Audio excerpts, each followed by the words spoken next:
you ever want real freedom, if you ever want to grow a business that doesn't require you 24/7, you must master delegation.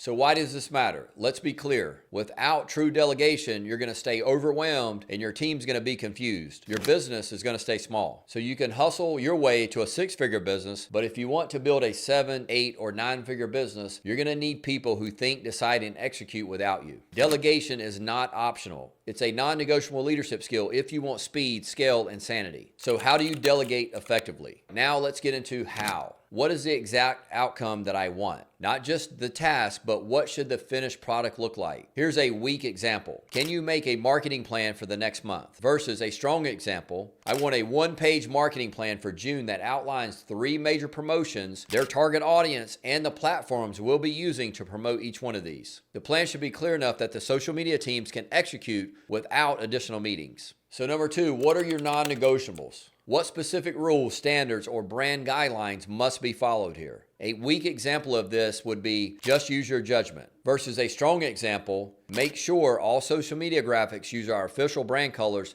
and any discounts mentioned must be approved by finance first. Number 3, when does it need to be done? Without a clear timeline, it's just a wish and not a real commitment. For example, whenever you get to it. That would be a weak example. Strong, I need the first draft of the marketing plan by next Friday at 3 p.m. Final revisions completed and ready to present on Monday to the team the following week. Summary of how this sounds together. Instead of saying, hey, can you put together some marketing ideas? You would say, I need a 1-page marketing plan for June with 3 clear promotions that target audience for each and suggested platforms. Make sure you use your brand colors, get discounts approved by finance, and keep the tone professional but friendly. Have the first draft ready by Friday at 5 p.m. and final revisions ready for Monday's team meeting. When you frame your desires like this, you are leaving little room for mistakes or misunderstandings to be made. So make it easy for your team and delegate. If you can't define it clearly, you can't expect your team to deliver it clearly. Clarity before delegation isn't just helpful, it's leadership 101.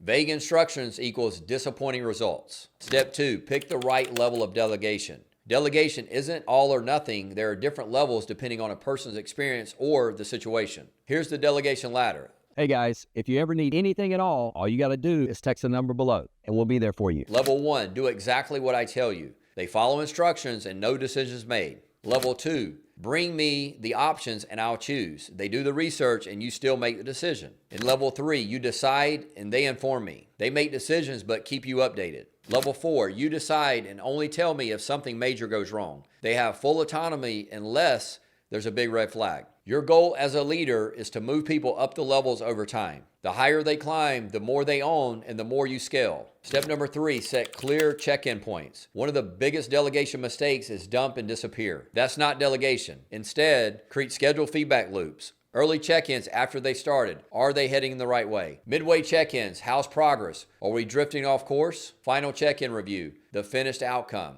This ensures that you catch mistakes early without needing to micromanage every move. It's not about breathing down their neck. It's about building momentum and protecting your standards. Step number 4, coach but don't rescue. When someone struggles, the natural instinct is to jump in and fix it. Resist that urge. If you fix it for them, you're training them to be dependent on you. If you coach them through it, you're building independent leaders. So ask questions instead of giving solutions. For example, you can ask, what do you think the next step is? What options are you considering? And if you had to solve this without me, what would you do? Remember, reward effort and initiative, not just perfection. The goal here is not to create perfect soldiers. The goal is to create thinking leaders. So here's some action steps. Immediate implementation. Here's how you're going to put this into practice this week. Number 1, identify one task that you're still micromanaging. Number 2, apply the framework, define the outcome clearly. Choose the delegation level and set up check-ins. Step number 3, fully delegate it and let your team own it. You don't need to overhaul everything overnight. Start small, but start now.